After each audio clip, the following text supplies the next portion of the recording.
But then I had all of these dreams and things that I wanted to do and life experiences that I had that I wanted to share in my books, and I wanted to speak and all of this stuff. But none of that really was going to be possible if I didn't get out there and let people know me. So, what time did I have to do that if I was working a job and taking care of the kids and doing all of that? And that's where leverage came in. So I am Brittany, head of client success at Leverage, and I'm here today with our client Julianna Dawson, author of Inspiring Words, Love's Journey. And I hope it's not too cheesy to say, but I'm really looking forward to and excited about going through a journey of love with your inspiring words. Let's actually just start with you introducing yourself to our listeners. Okay. Hi, I'm Julianna Dawson. I am a motivational speaker, a poet, and author of the Inspiring Words series of books, Inspiring Words Love's Journey and Inspiring Words Finding Yourself. So, why did you join Leverage? I joined Leverage because I was working in advertising sales. Also a mother of twins, and I had dreams, and desires outside of my job. I had books that I wanted to finish writing and publishing. I wanted to do some promotion and marketing for the books and audiobooks that I already wrote and published. And I wanted to share videos from performances, events, and panel discussions or workshops that I did. And, we're going to be doing, but with my job, um, I really couldn't do it. So I was really happy when I heard about leverage. And, that's one of the main reasons that I signed on. Even with my job, I hated things like booking flights and hotels for my sales travel, for conventions, and, even self development events that I would attend. So I really felt like leverage would help me get way more done than I was able to do by myself. Oh, thank you, and that's why we're here, really. Oh, and I actually remember back in my task days working on some emails for you to get your inspiring words out there to your listeners and readers. And I remember that you were working on The Journey of Love at that time. So was that the first book that you did, or was the Yeah. oh, okay, nice. Yeah, Love's Journey, Inspiring Words Love's Journey is the first book that I wrote and published. So, you know, of course, it was my first experience going into everything. I had written it a while back, but I really hadn't done very much promotion and marketing around it. But it always stayed with me. I knew what I wanted to do, but I was just never able to get a lot of those things done. I took a lot of courses about, how to communicate with my audience, and I'd get these really beautifully written reviews from people, and after they've read the books and stuff like that, but then I wasn't sharing that out. I wasn't really communicating with my audience. I wasn't sending any emails out to people who had reached out to me. So when you were helping me with that stuff, I mean, that was really key for me to finally be able to, I guess, add the time to my life to actually send them an email once a week. Like it sounds so simple, and you guys made it really easy because I would literally I had all these thoughts about what I wanted to do, and it was really easy for me to just simply write down the thought that I was thinking, and you guys would kind of take it from there and make it real. I don't remember who said this, so I am quoting somebody, and it's not me, but it's just something that you reminded me of, and it was, I'm paraphrasing, but the easiest things to do are the easiest things to forget. Like brushing your teeth, it's the easiest thing to do. How many times do we just not brush our teeth? Like, actually, I brush my teeth every day, but that's a terrible example. But, that's a really good point that you make because some of the easiest things to do, like sending an email, is something that's really easy to forget to do or really easy to push off into tomorrow. Oh yeah, absolutely. I mean, you think it's as simple as sending an email, but for me, I am not sitting there all day working, inside of an application to broadcast something to a group of people and so forth. So for somebody at Leverage who's used to doing that all the time, it's so much easier than me sitting there for an hour trying to figure out, oh my goodness, this piece isn't working. Why? True. So, let's jump in to the journey of love. Why did you decide to write the book? Also, what is the journey of love? So, for many years, I was writing poetry, and I would usually write when I was inspired to by some type of life experience that I had. So whether it was an experience that I personally had myself or an experience that I observed in somebody else, I would write about it. And usually it would happen when I was either extremely happy or extremely sad, like the ends of the spectrum in terms of emotion. Something would just come to me and I'd literally write that poem. So I had collected these things over the years, and when I was on bed rest with my twins, I was 16 months pregnant. With my twins, and I had an emergency, and the doctors said they had a 50% chance of survival. So I had this emergency surgery, and I had no idea that he was going to put me on 5 months bed rest. I Wow. literally was not allowed to get up other than to go to the bathroom or, to sit up at a 45-degree angle to eat for 5 months. So if you can imagine that. Um, so I had a lot of time to think. If you can Wow. just think about how much time you have to think when you are not allowed to move. And, like literally, he was like, lay on your back most of the time, but you can lay on your side for 5 months. Oh my god. Yeah, what My was your husband had to put food next to me, like it was that kind of a thing. So basically, I had a lot of time to think, and I had always wanted to like write books and stories and different things. And I said, I have to get at least one book done. And I decided that that was one of the things that I wanted to do in my life. I literally did like a 10-year plan for my life and what I wanted to do during that 5-month period. And I sat down and with the laptop on my belly, and that's how I worked on Love's Journey. And there was pieces that I had written before, and I put everything together and I figured it all out, and I wrote and I published that book. So that was the first one.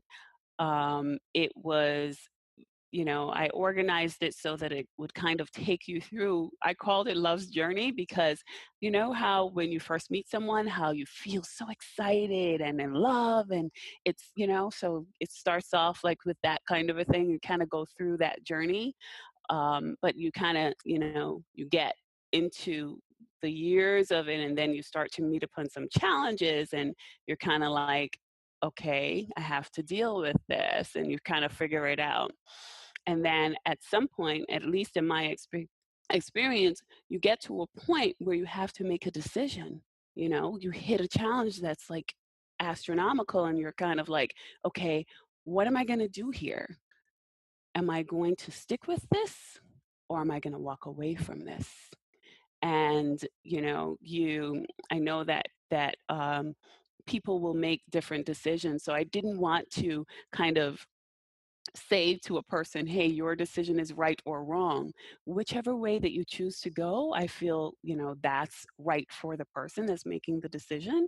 But I really wanted to make people comfortable with the decision that they make, whatever that decision was. And there's a poem in there that specifically kind of shocks people and talks about that. And in one of the reviews, like the person really talks about that surprise kind of shocking way that I end that. And there's pain and there's fear and there's all of these things that you go through with love, but then you come out the other side, if you choose to stick with it. And there's actually an opportunity that a lot of people don't realize that you can get to if you keep going. So I really wanted to share that. And then there is, the place where you can kind of go around in circles and try again with somebody else, you know? So it kind of w- poetically kind of talks about all of that. That thread of being comfortable with the decisions you make, was that something that you had discovered right away when Yes. you were writing these poems, or when you were reliving it again in bed rest while writing them all again? Yeah, I feel like what happened was I experienced, all of this stuff throughout my life, and just thinking through the whole process, just putting the pieces together like a puzzle, it kind of came together. And I used the poems, some that I had written before and some that I had written specifically for the book, to kind of put that puzzle together to share it with the world. And, so that's what Love's Journey is about. It's short and sweet. It's surprising. It has some shock in there. And, the most complaint that people have is that it's too short because they want more. And that's why there's a second book, Finding Yourself, which is much more in depth, but it's a series. I actually have more coming, but it was really a really wonderful experience working on Love's Journey as the first one. And you guys really helped me put some material together to kind of share pieces of that with the world. And I'm really excited about what I'm going to be doing, next in this area. I love that you put finding yourself after love's journey, because it's so often that we hear we should find ourselves and then do the whole love thing. But I feel like you're probably still discovering who you are, even once you're in love or gone through that journey. Can you You're just always still discovering who you are before, during, and after this journey of love, my dear. perfect? That was actually And my I can tell you that after 21 years of marriage, that that is still the case, always. And it's beautiful to be able to, still always be in, that mode of discovering who you are. Can you give our listeners some advice on, you touched on there's a difference between being in a circular pattern with somebody and actually going through a journey of love and getting through the other side through challenges. How do you know if you are in a cyclical pattern, or if you are pushing through and there will be something better on the other side of the challenge? Well, what I mean when I say that circular pattern is what I've realized from my life experience, and I'm talking about, you go through, and the older you get, you kind of are able to look back and you can see, okay, I've gone through this relationship and this is what happened, and let's say it ended, and then I go through this period and I go through another relationship, and then this is what happens. What I discovered with the marriage, for example, is that you can still continue to go through those cycles, because divorce exists. Um, so somebody has to make the decision. It's almost like I always say to myself and to other people when I talk to them, if you make a vow, that you're it's forever, you know, what's the word? Do us part. And it's not forever except if this happens. But in reality, that's exactly what people do, right? Like the grounds for, just look at the grounds for divorce. If somebody's cheating or like whatever it is, like it's always except if this happens, but that's not what you're committing to. And I had to learn that for myself, right? In actual experience. So I really wanted to share that with the world just because of my own personal experience and with other people's experiences that I was watching and seeing and watching people get really hurt. And I could see that it's a cycle. You're just exchanging one person for another, going from one relationship to the other. And that is totally fine. I feel like there are two different tracks that you can go, or you can try to make it work with the person that you had the challenge with and end it there. And, of course, that'll still be another beginning, but the point that I was trying to make is that it's okay to do both of these things. It's okay whichever choice that you make. And when you listen to the audiobook or read the book, you'll kind of get what I mean and what I'm talking about. When I say, you hit a hard challenge and you have to make a decision. So I put a decision in there that was kind of really, really shocking, so that people could see and feel it and they really felt it. So um, I think it's fine to keep going through the cycles, but I also think it's fine to choose not to keep going through the cycles. It's just another way of having your journey. Mm. And both of them, I think, could be amazing. And here we are, full circle, back to any decision you make is a good one. Yes. Wonderful. Yes. So you were on bed rest for 5 months, and Hmm. you compiled your poems and created your first book, Love's Journey. What was some of the challenges you were wanting to solve when you came on to using the service? Um, I really wanted to do so much more with my life. I felt like I had a really solid, well-paying job that was taken care of. I had my husband, my family, that was great, and that was taken care of. But then I had all of these dreams and things that I wanted to do and life experiences that I had that I wanted to share in my books, and I wanted to speak and all of this stuff. But none of that really was going to be possible if I didn't get out there and let people know me. So, what time did I have to do that if I was working a job and taking care of the kids and doing all of that? And that's where leverage came in. So, I basically used leverage to, for example, you guys planned an event for me and actually managed it. So we had an event planner work with me on, setting everything up from scratch. I mean, she knew things that I had no clue about in terms of what to do. I mean, we just talking about that would be in depth on its own. You guys edited video content for me from the event, and I took all of those pieces and I turned those into podcast.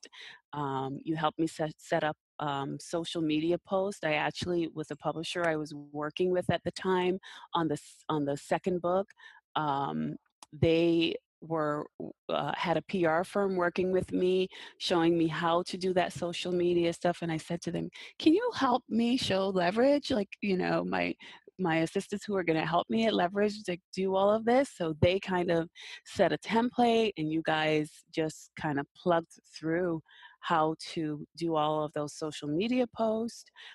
You mentioned that you were helping me with editing some emails, and somebody else was helping me with scripts as I would write to prepare for the videos.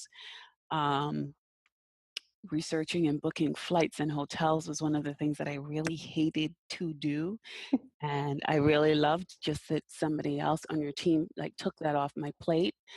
Those were for my job. And at the time I was doing a lot of traveling for um, self-development events because I was really working on myself for a lot of things. And then vacation ideas. I mean, it may seem silly, but one of your staff actually um, just took like a 2-week period that I had for vacation.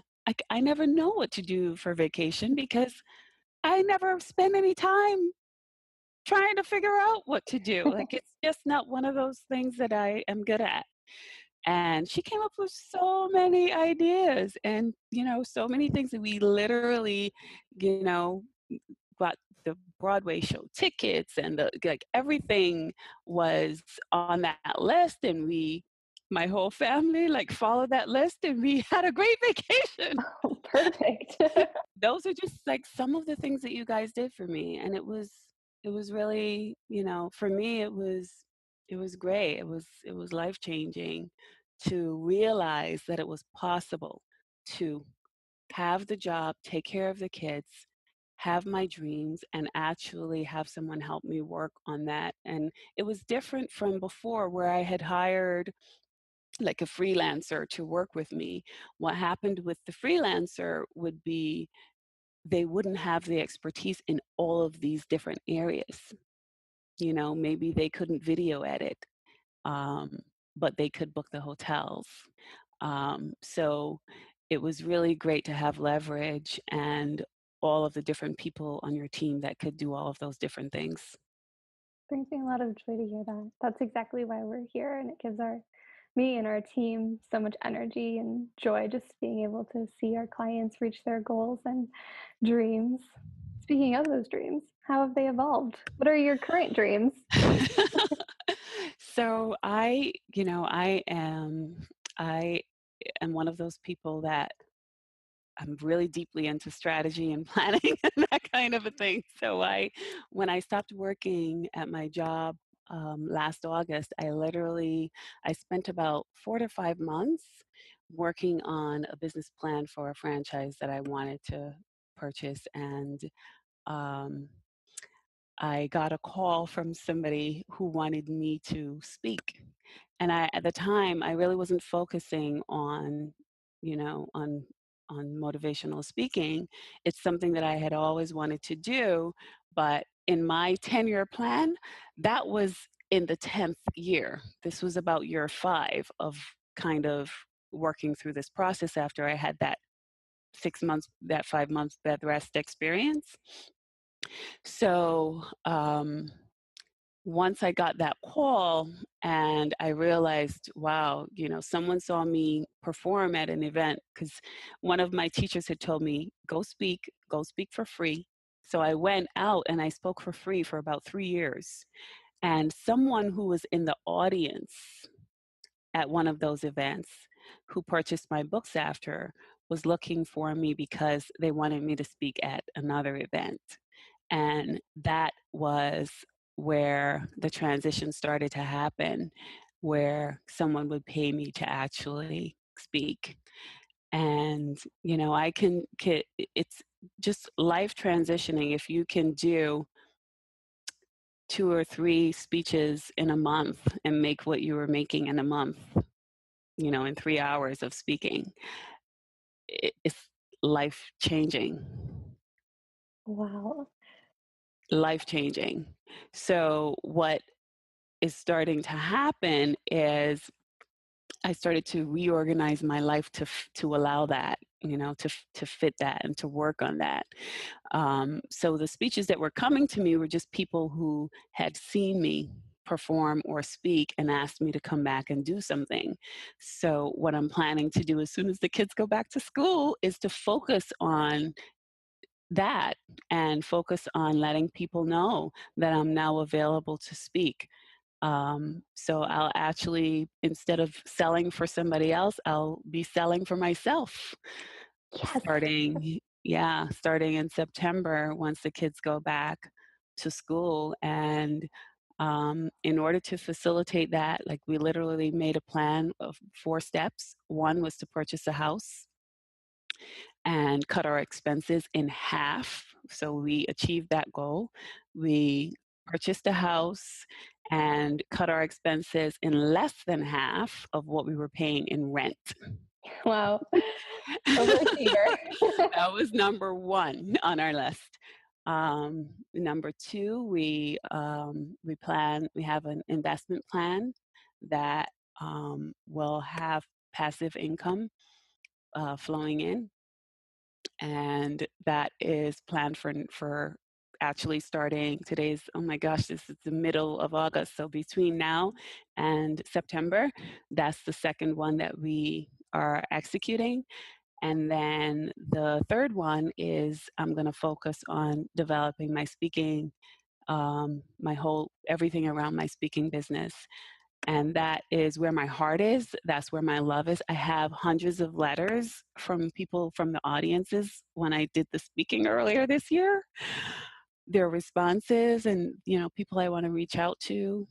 And I literally can't wait I couldn't wait to get number 1 and 2 done so that I could focus on that, because that's where I want to live. That's where I want to be. Everything everything that I'm doing is so that I can focus on helping these people.